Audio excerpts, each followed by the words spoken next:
Pois bem, né? Olhar no saldo mensal acumulado,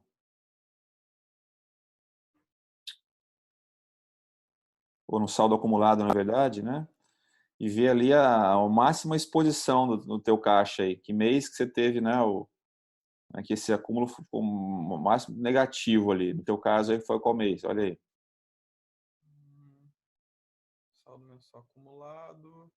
É lá no final, né? Que você, na verdade, você veio 2.500, começou a receber, papapá, lá, tua exposição máxima Na de verdade, 3.084.000 reais, isso. tá? Ah, o acumulado, sim. É o Sim, tá acumulado, aqui. se eu olhar aqui. Aqui no final. O acumulado é no final. O saldo mensal, na verdade, o maior custo foi no primeiro mês, né? Aí acho que é um pouco por conta daquela questão de pagar o terreno logo no começo, né? É, os terrenos Foi não ali, só né? o saldo mensal. Mas sim, o acumulado realmente foi no último mês. Peraí. Corre um pouquinho para a direita que eu tô planilha.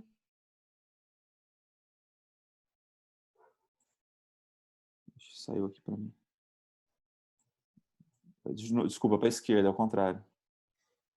A gente tem terreno.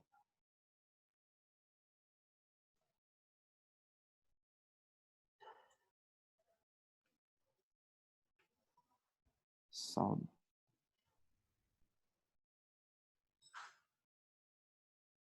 Quero entender aqui no caso desse saldo mensal teu, 415.000, 395.000. Por que esses valores estão diferentes e estão decrescentes? Você não tem nenhuma receita e a tua despesa é a mesma. Você tem despesa, do jeito que você colocou, tem o projeto que estava entrando lá. Deixa eu ver teu fluxo de despesa de novo. Volta no fluxo de despesa. Então, é porque no primeiro mês, além de terreno e projeto, Ah, tem tem lá no despesas final, né? Ah, jurídicas tá. e estudos Tá, preliminares. tem 2 meses lá que tem despesa jurídica em um, depois tem estudo preliminar. Entendi. Tem uma variaçãozinha no final lá. Ok, Né? ok.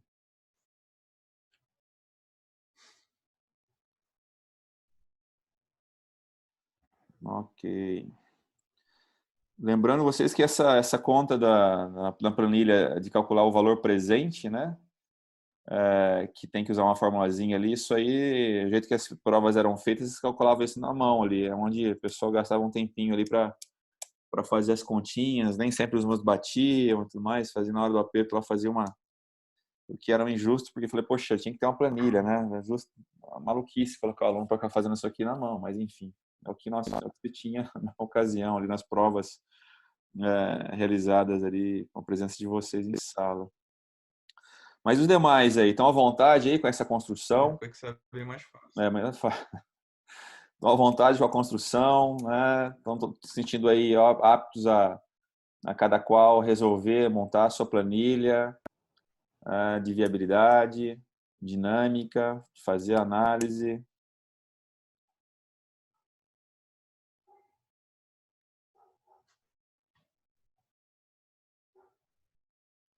Não, ninguém está se manifestando aqui, né? Eu vou. Sim, Oi, diga lá. professor, o nosso grupo só não chegou a tudo isso que ele fez, o Rodrigo, Sim, mas está encaminhando, está encaminhando. tá. Mas Seria bacana, sabe o que, pessoal? Vocês aí, para essa semana, encaminharem isso aí, mesmo que vocês não estejam trabalhando com os números os mais fidedignos possíveis do projeto de vocês, ok? Que vocês ainda descobrir alguma coisa, levantar alguma informação e tal, mas que vocês construíssem as planilhas de maneira a organizar essa construção, então uma planilha bem estruturada, bem montada ali e tal, e passassem para dar uma olhada, tá? Para ver se não ficou nenhum um pontinho para trás, se tá ok a construção de vocês, tá? Façam isso aí e me encaminhem, tá bom? No tocante aí a questão dessa viabilidade dinâmica. Então vamos pensar que são 3 momentos ali, só para a gente fazer um resumo do que foi visto até aqui, tá? Levantar as informações, quer dizer, vamos voltar lá, tentar rapidamente fazer um resumo aqui. Saíram em busca de empreender, identificaram regiões da cidade, oportunidades, prospectaram terreno, descobriram terreno. cima desse terreno, foram tentar entender o que poderia ser incorporado no terreno ali, fruto daquilo que é feito, né, das experiências que se tem na volta, do que se é permitido fazer em função das legislações municipais, né, e tudo mais, definiram um produto. Muitos de vocês aí foram na questão do produto imobiliário residencial, e aí trouxeram para o terreno, né, a máxima construção permitida em função da legislação local.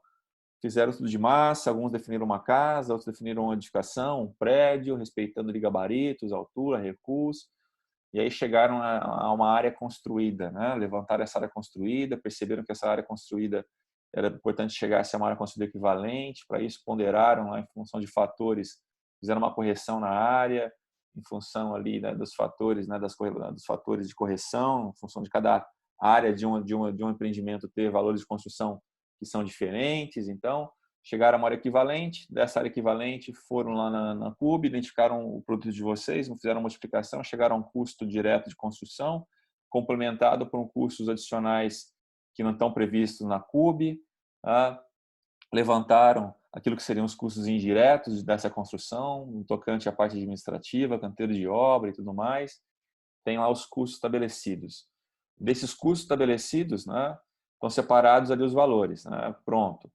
Aí foram, identificaram também a receita, função do preço praticado de venda pelo metro quadrado, chegaram lá uma receita, né, um valor geral de venda previsto para dentro de vocês, tem essa informação.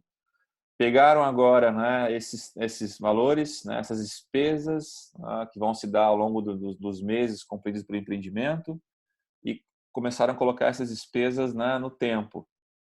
Fizeram para as despesas, fizeram para as receitas e trabalharam a questão da análise dinâmica, olhando aí, trazendo a valor presente, tanto receita quanto despesa, e vendo ali, através de indicadores financeiros, qual o retorno, né, frente a esses indicadores previstos para o empreendimento de vocês. Essa é um resumão, né, da ópera, daquilo que vocês, né, vão desenrolar agora, vão colocar aí para valer no terreno de vocês, naquilo que vocês prospectaram. Os grupos que eventualmente entraram na linha de pensar um negócio, né, que extrapolaram a questão do real estate, onde o real estate, né, o produto imobiliário, ele é meio para poder seguir com o negócio. Tem alguém por aí? Como é que vão seguir? Tem alguém desses grupinhos aí presente com a gente aqui hoje para a gente falar a respeito? Ou dúvidas que possam ser trazidas a respeito disso? Como assim, professor? A gente chegou a pensar no colívio, não sei se isso entraria nessa parte que você está falando.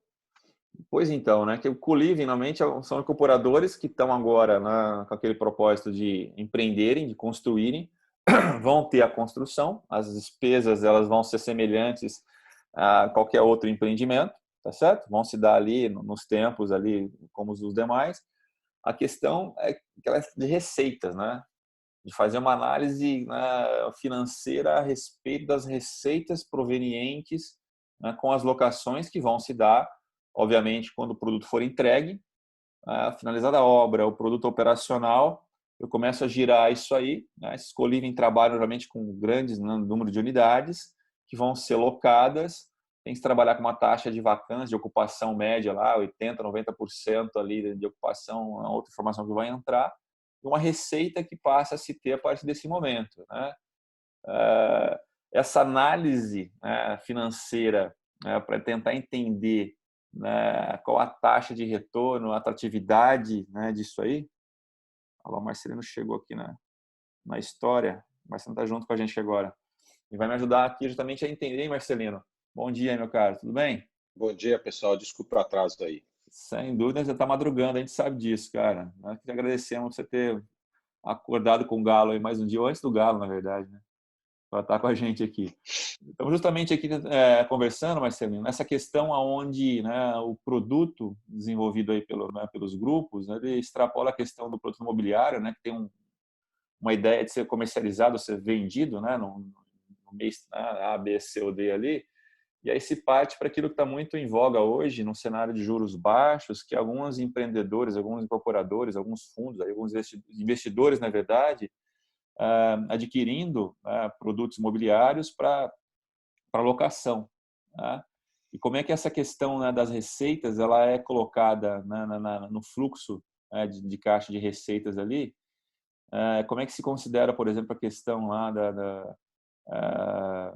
da valorização desse imóvel também, que é um atributo aí nessa conta? E como é que é a tua leitura aí? Você é um cara que tem muito mais competência para falar e analisar isso aí do que eu nesse momento aí.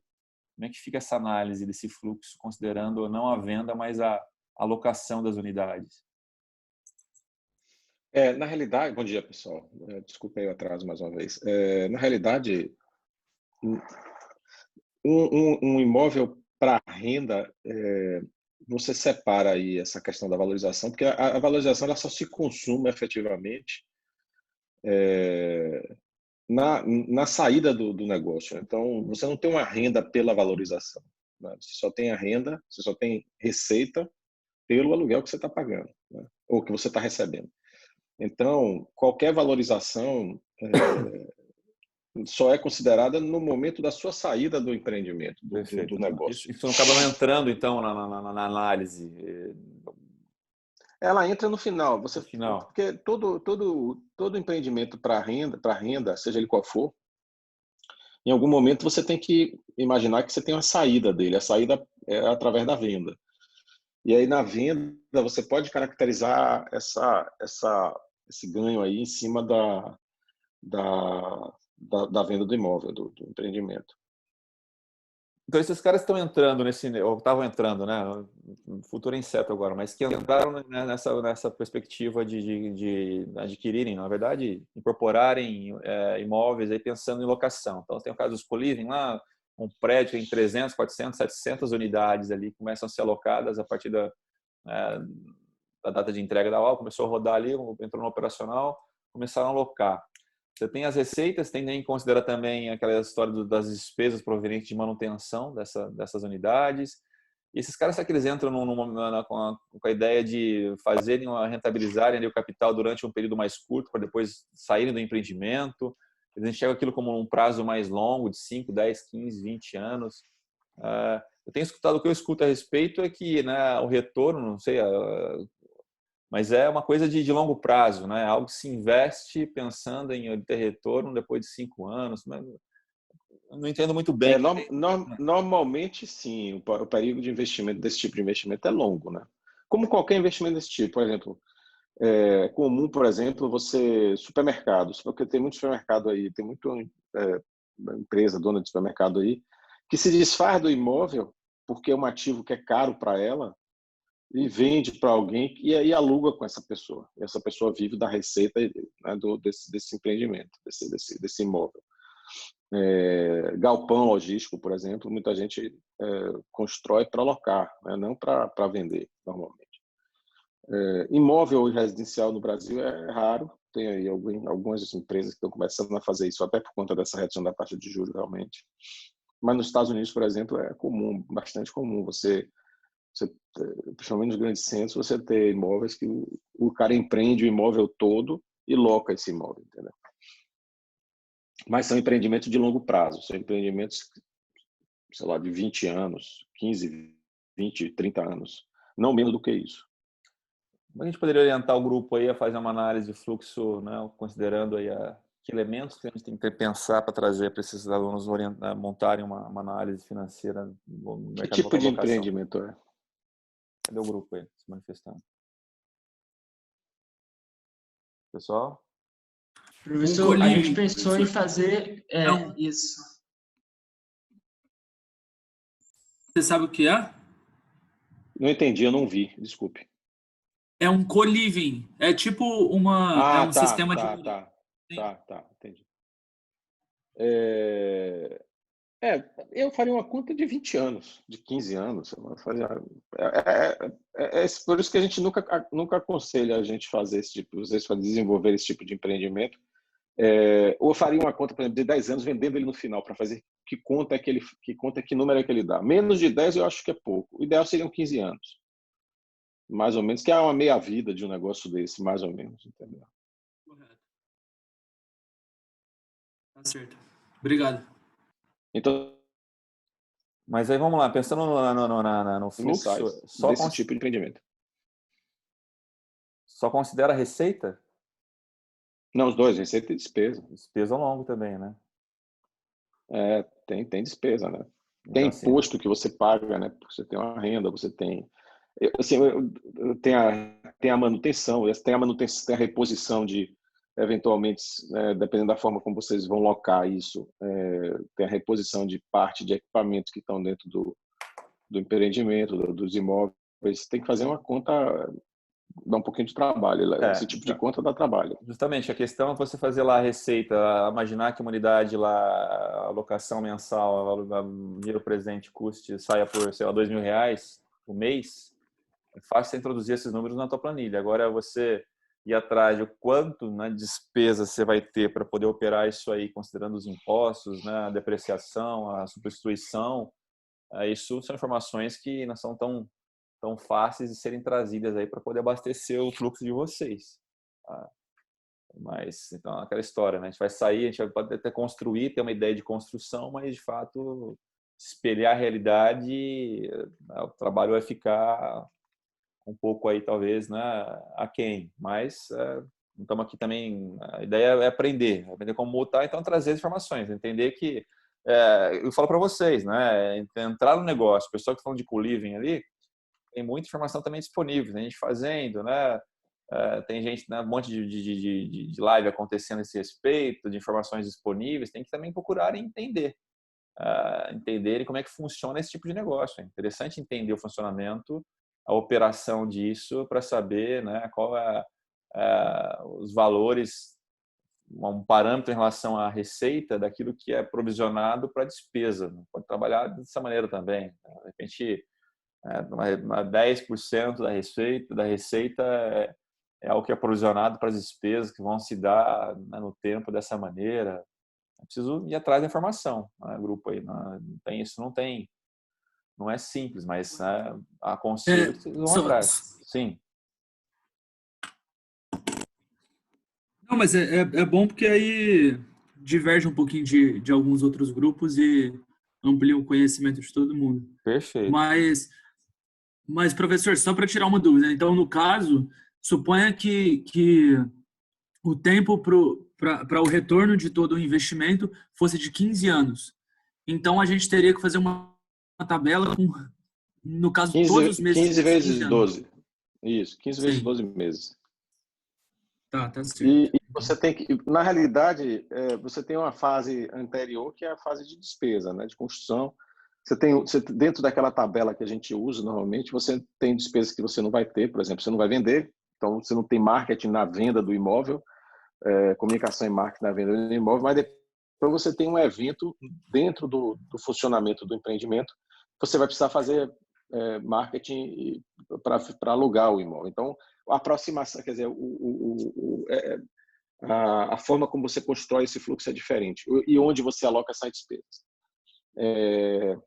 Mas você tem que considerar o efeito também do custo do investimento inicial, que não é pequeno, né? Que é a construção do empreendimento, entendeu? Sim. Porque normal aí o fluxo, que é aquela, não sei se vocês lembram de uma imagem que a gente mostrou, que é aquela curva, né? Você tem ali o desenvolvimento dos estudos iniciais, depois você tem construção, lançamento, construção e tal, depois você tem no final, você tem o repasse financeiro dessas unidades. Aí a curva vai lá para cima. A curva de vocês, na realidade, ela vai ficar negativa mais tempo,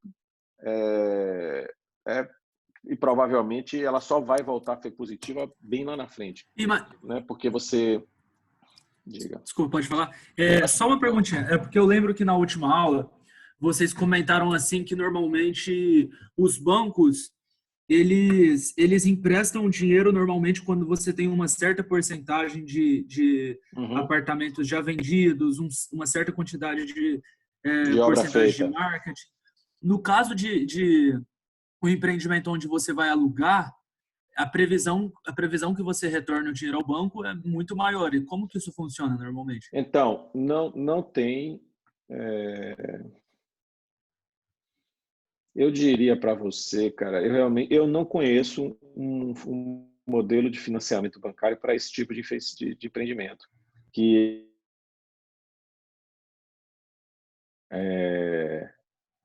Mas eu digo, tipo realmente... assim, Eu digo, tipo assim, não necessariamente um co-living, mas só que um empreendimento onde a ideia da, da, da pessoa que está construindo é locar, não é vender de cara, entendeu? Como que ela tem que agir dessa forma? Então, na realidade, assim, como é seu nome? Murilo.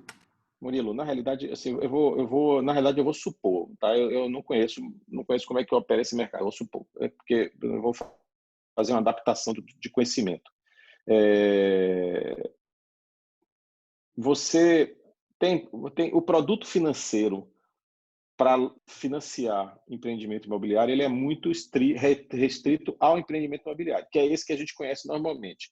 Você tem um período de execução, né, onde você tem, né, com algumas condições, você tem a entrada de caixa do dinheiro do banco, e quando acaba o empreendimento, quem é o garantidor do empreendimento, desse financiamento? É o cara, é o comprador, né? Então você, na realidade, no final, você repassa esse cara para o banco e o banco lhe paga o saldo financeiro desse cara dentro de uma taxa de juros lá qualquer. Então, e aí o cliente continua pagando para o agente financeiro. Normalmente é assim que funciona. É por isso que a gente chama de repasse financeiro. Porque chega no momento que você entregou a obra, acabou a obra, entregou a garantia, entregou o imóvel para o cliente, essa garantia, o imóvel é a garantia do financiamento imobiliário, essa garantia passa para o banco e o cliente continua pagando para o banco, né? É assim que funciona. O que normalmente se faz nesse tipo de produto que você está falando, eventualmente você pode tomar o financiamento imobiliário, que ele é mais barato, mas quando acaba o empreendimento, você vai trocar a forma de financiamento. Aí o que é que você vai fazer? Você vai, em função dos contratos de aluguel que você tem, que é um outro ativo financeiro, né? Você vai tomar o dinheiro em uma outra instituição, né, num outro tipo de modelagem financeira, quitar o banco com o investimento que você fez, né, e aí continuar pagando esses juros dessa garantia com os recebíveis imobiliários que você tem. É uma operação que não é trivial. Se fosse você, para ilustrar o trabalho que vocês estão fazendo, tem duas alternativas aí, se eu estivesse no seu lugar. Ou eu ia estudar como é que isso acontece, procurar uma instituição financeira que lhe orientasse como é que isso acontece normalmente. Deve ter produtos que se ajustem a isso. Ou eu não consideraria o investimento financeiro, o financiamento imobiliário e carregava o fluxo negativo até onde as receitas acumuladas pagassem o custo do empreendimento, entendeu? Em algum momento, a quantidade de dinheiro que você vai receber lá na frente paga o investimento que você fez. Eu não sei, aí depende dos custos que você tem. Eu tiraria o banco dessa conta, faria um estudo mais acadêmico, vamos dizer assim.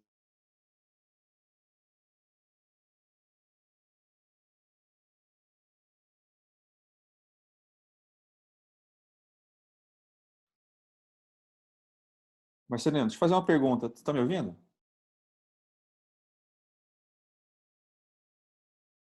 Está me ouvindo?